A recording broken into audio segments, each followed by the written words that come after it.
ভূতের ভয় পেয়ে মৌলি এবার সমস্ত সত্যিটা বলে দিল নয়নতারা দেবীকে। হ্যাঁ বন্ধুরা, এমনটা হতে চলেছে আজকের পর্বে। বিস্তারিত জানতে ভিডিওটিতে লাইক দিয়ে চ্যানেলটিকে সাবস্ক্রাইব করে পুরো ভিডিওটি তোমরা দেখতে থাকো। গল্পের শুরুতে আমরা দেখতে পারবো মৌলি লুকিয়ে লুকিয়ে বিক্রমের ঘরে চলে যায়, আর সেখানে গিয়ে বলতে লাগলো, বিক্রম বাবু আপনি আমার একটা ব্যবস্থা করুন, না হলে না আমি থাকতে পারছি না, কারণ আমি কোনোদিন একসাথে ঘুমোইনি, আমার সবসময় আলাদা রুম লাগতো, এমনকি আমার পার্সোনালিটি বলে তো কিছু আছে, আমি এইভাবে আর থাকতে পারছি না, আপনি প্লিজ কিছু একটা ব্যবস্থা করুন। এদিকে অনিরুদ্র বাণীকে বলতে লাগলো, বাণী এবার আমাদের কাজটা করতে হবে, তিনি তো আবার ওনাকে ভয় পান। বাণী তখন বলতে লাগলো, একদম ঠিক কথা বলেছেন, এবার আমাদেরকে না আমাদের ব্যবস্থাটা করতে হবে। এই বলে বাণী আর অনিরুদ্র বিক্রমের ঘরের দরজার সামনে দাঁড়িয়ে সবটা শুনতে থাকে। অনিরুদ্র তখন বলতে লাগলো, এবার কি তাহলে আমরা মৌলিকে ধরবো? বাণী তখন বলতে লাগলো, না, মৌলির মুখ থেকে যতক্ষণ না পর্যন্ত আমরা সত্যিটা বের করতে পারছি ততক্ষণ কিন্তু মৌলি কিছুতেই কিছুতেই তার দোষটা স্বীকার করবে না, এমনকি সত্যিটাও সে কাউকে বলবে না। তাই আগে ওর মুখ থেকে সত্যিটা বের করতে হবে। তারপরে বাণী আর অনুরুদ্র মিলে ভূত সেজে বিক্রমের ঘরের মধ্যে ঢুকে পড়ে, কিন্তু বিক্রম বাবু সেটা জানে না। বিক্রম বাবু হঠাৎ করে বিদ্যুৎ চলে যাওয়ায় বলতে লাগলো, কি ব্যাপার, বিদ্যুৎ চলে গেল কেন? আর তখনই ওরা ভূত সেজে সেখানে হাঁটাচলা করতে থাকে। তখনই মৌলি ভয় পেয়ে চিৎকার শুরু করে আর বলতে লাগলো, না আমি আর এক মুহূর্তে এখানে থাকতে পারবো না, এই বলে চিৎকার চেঁচামেচি করতে থাকে। তখন বিক্রম বারবার বলতে লাগলো, কে কে এখানে? কিন্তু কেউ কোনো কথা বলে না, কেউ বারবার হাঁটা চলার শব্দ শুনতে পায়। এরপরেই বিদ্যুৎ বলতে লাগলো, না এবার আমাকে কিছু একটা করতে হবে। অন্যদিকে মৌলি ভয় পেয়ে সেখান থেকে পালিয়ে বের হয়ে যায়। এদিকে বিক্রম ভয় পেতে থাকে আর বলতে লাগলো, কি ভেবেছো, কি ভেবেছো, কে তোমরা, কে এখানে এসেছো? কিন্তু কেউ কোনো কথা বলে না। তখন বিক্রম বাবু প্রচন্ড ভয় পেতে থাকে। এরপর যথারীতি বাণী অনিরুদ্ররা যার যার ঘরে চলে যায়। অন্যদিকে দেখা যায় পরের দিন সকালবেলায় বিদ্যুৎ এসে বলতে লাগলো, আমি তো তোমাদেরকে এ বাড়িতে থাকতে দিয়েছিলি, সেটা আমার অনেক বড় ভুল হয়ে গেছে, এবার আমি না আর তোমাদেরকে এ বাড়িতে এক মুহূর্ত থাকতে দেবো না, এক্ষুনি এ বাড়ি থেকে বেরিয়ে যাও, বেরিয়ে যাও সবাই। তখন ঈশানী বলতে লাগলো, প্লিজ আপনি এমনটা করবেন না, আপনি হঠাৎ করে এমনটা কেন করছেন? আপনিই তো বলেছেন আমাদেরকে এ বাড়িতে কাজের লোকের মতো করে রাখবেন, তাহলে এখন? তখন বিক্রমবাবু বলতে লাগলো, আপনার কথাগুলো না বেশ ভালো লাগে, মিষ্টি মিষ্টি করে কথা বলেন, কিন্তু আপনাকে আমি একটা কথা বলে দিই, এই বাড়িতে না কালকে রাত্রে যা হয়েছিল। তখন বলতে লাগলো, কালকে রাত্রে কি হয়েছিল?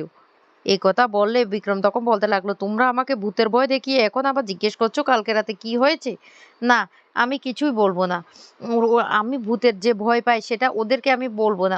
ওদেরকে যদি আমি সেটা বলে দিই তাহলে তাহলে ওরা বুঝবে আমি ভয় পেয়ে গেছি। আমি ওদেরকে কিছুতেই বুঝতে দেব না যে আমি ভয় পাচ্ছি। তখন বলতে লাগলো, না কিছুই হয়নি, কিছু হয়নি, তোমরা এই বাড়িতে থাকতে পারবে না। তখনই সেখানে মৌলি চলে আসে আর এসে বলতে লাগলো, কালকে রাত্রে না এক ওনারা এসেছিল। এ কথা বলে বিক্রমবাবু তখন বলতে লাগলো, ওনারা? ওনারা আবার কে? কে এসেছিল? তখন বলতে লাগলো, আরে বাবা বিক্রমবাবু, আপনি কি ভুলে গিয়েছেন কালকে রাত্রে ওনারা এসেছিল? তখন বাণী বলে উঠে, ওমা, মৌলি, দিদিমণি, বিক্রমবাবু কিভাবে জানবে? তাহলে কি তুমি কি কালকে রাত্রে বিক্রমবাবুর সাথে দেখা করতে গিয়েছিলে? তখন মৌলি ভয় পেয়ে আর কিছুই বলতে পারে না। মৌলি তখন বলতে লাগলো, আরে না না, আমি কেন ওনার সাথে দেখা করতে যাব? আমি কালকে রাত্রে যখন বেরিয়েছিলাম তখন তখন আমি এই বাড়িতে ভূত দেখতে পেয়েছি। এই কথা বললে তখনই বাণী বলতে লাগলো, হ্যাঁ এই বাড়িতে আছে তো।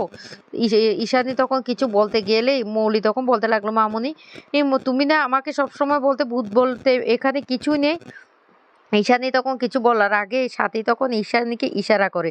তখনই ঈশানী বলতে লাগলো, আমি জানতাম না এসব বিষয়ে। মৌলি তখন বলতে লাগলো, জানো জানো আমি এই বাড়িতে ভূত দেখতে পেয়েছি। তখন হঠাৎ করে নয়নতারা দেবী বলতে লাগলো, হ্যাঁ হ্যাঁ, এই বাড়িতে সত্যি আছে ওনারা, আর ওনারা হলো ও আগের পক্ষের। এই কথাটা বলতেই তখন বিক্রমবাবু বলে উঠে, আগের পক্ষের মানে? সেটা কি আপনার শাশুড়ি?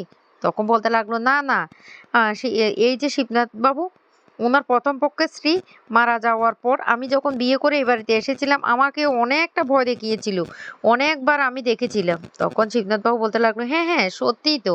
তারপরে আমি যখন ওনাকে বুঝিয়েছি যে ওনার সংসার, ওনার সব কিছু ওনারই আছে, তারপর থেকে উনি স্বাভাবিক হয়েছেন। তখন এই কথা শুনে নয়নতারা দেবী বলতে লাগলো, হ্যাঁ হ্যাঁ, আমাকে অনেক জ্বালিয়েছেন আমি যখন প্রথম এ বাড়িতে এসেছিলাম। এখন আর জ্বালান না। এখন উনি উনার মতো থাকেন। তখন বানি বলতে লাগলো, "কি বলছেন ঠাম্মি? তাহলে তো উনার সংসার যে এখন আরেকজন নিয়ে যাচ্ছে সেটা বুঝতে পেরে উনি আবার হাঁটাচলা শুরু করছেন?" বিক্রমবাবু তখন বলতে লাগলো, "শুনুন, এভাবে আপনারা আমাকে ভূতের ভয় দেখাতে পারেন না।" তখনই শিবনাথবাবু বলে উঠে, "আরে আপনাকে কেন আমরা ভূতের ভয় দেখাতে যাব? যেটা সত্যি সেটাই তো বলছি। আর উনি না, আপনি যে রুমটাতে থাকেন তার পাশের রুমটাতে উনি তালাবদ্ধ অবস্থায় থাকেন। উনি এখন আর বেরোন না।" বানি তখন বলতে লাগলো, "আমার মনে হচ্ছে দাদু উনি না এখন আবার বেরোন। না হলে কি করে মৌলি দিদিমণি ওকে দেখতে পেয়েছিল?"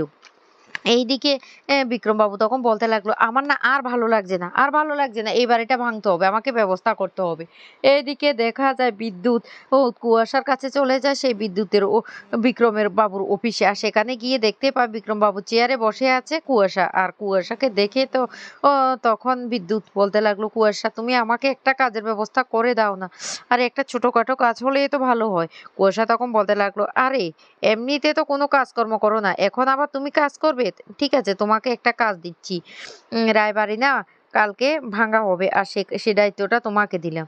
এই কথা শুনে তো খুব খুশি হয়ে যায় বিক্রম। বিক্রম তো বিদ্যুৎ তখন বলতে লাগলো, "এই কাজটা আমি করবো, এই কাজটাতে আমি কাউকে হাতও দিতে দেব না, কারণ এই কাজটা করলে না আমারই লাভ হবে। এই কাজটা আমিই করবো কুয়াশা।" কুয়াশা তখন বলতে লাগলো, "হ্যাঁ হ্যাঁ, এই কাজটার দায়িত্ব আমি তোমাকে দিয়ে দিলাম।"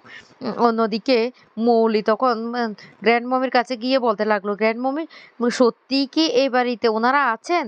গ্র্যান্ড মমি তখন বলতে লাগলো, "হ্যাঁ আছেন তো, কেন? কি হয়েছে?" তখন বলতে লাগলো, ওনাদেরকে তাড়ানোর জন্য কি করতে হবে?"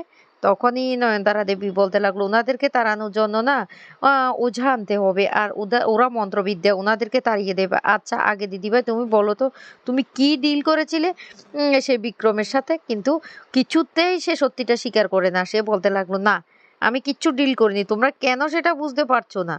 তখন বলতে লাগলো, "কাল রাতে তো তুমি দেখা করতে গিয়েছিলে। বানি আর অনিরুদ্র সেটা জেনে গেছে। কিন্তু কেন গিয়েছিলে? কিছু তো একটা কারণ আছে।" মৌলি তখন রেগে সেখান থেকে চলে যায়। তখন যাওয়ার আগে ফোনটা সেখানে ফেলে যায়। তখনই নয়নতারা দেবী বলতে লাগলো, "এটা তো দিদিভাইয়ের ফোন, দেখি তো।" এই বলে বিক্রমকে ফোন করে। আর এমনভাবে কথা বলে বিক্রম বুঝতেই পারে না যে এটা মৌলি না, এটা নয়নতারা দেবী। আর তখনই বলতে লাগলো, "আমার কথাটা মনে আছে?" বিক্রমবাবু তখন বলতে লাগলো, "হ্যাঁ, সবটা মনে আছে। তোমাকে একটা শেয়ার দিয়ে দেব।" তখনই নয়নতারা দেবী রেগে গিয়ে বলতে লাগলো, "দিদিভাই, তুমি আমার থেকে কথা লুকিয়ে যাচ্ছ? তুমি একটা শেয়ারের জন্য ওর সাথে হাত মিলিয়েছো? কোথায় আমি চেয়েছিলাম পুরো রায়বাড়ির সমস্ত সম্পত্তি তোমার হবে, আর এখন তুমি একটা শেয়ার চাইছো? আমি তো এবার মুখ খুলবই। আমি তোমাকে এবার কঠিন শাস্তি দেব। তুমি আমার থেকেও কথা লুকোনোর চেষ্টা করেছো। যাকে আমি সবকিছুর উপরে এনে বসিয়েছি।" তারপরের দিনে বিক্রমবাবু বাড়ি ভাঙার জন্য লোক নিয়ে আসে। আর তখন বানি আর অনিরুদ্র বাধা দিয়ে আর বলতে লাগলো, "এর পিছনে অনেক বড় ষড়যন্ত্র আছে।" তখন নয়নতারা দেবী বলতে লাগলো, "আমারই সে একই কথা। এই বাড়িতে না একজন লোক আছে যে এই বাড়ির সমস্ত কিছু চক্রান্ত করে শেষ করে দেওয়ার চেষ্টা করছে।" তো বন্ধুরা, কেমন লাগলো আজকের পর্বটি অবশ্যই কমেন্ট করে জানাবে।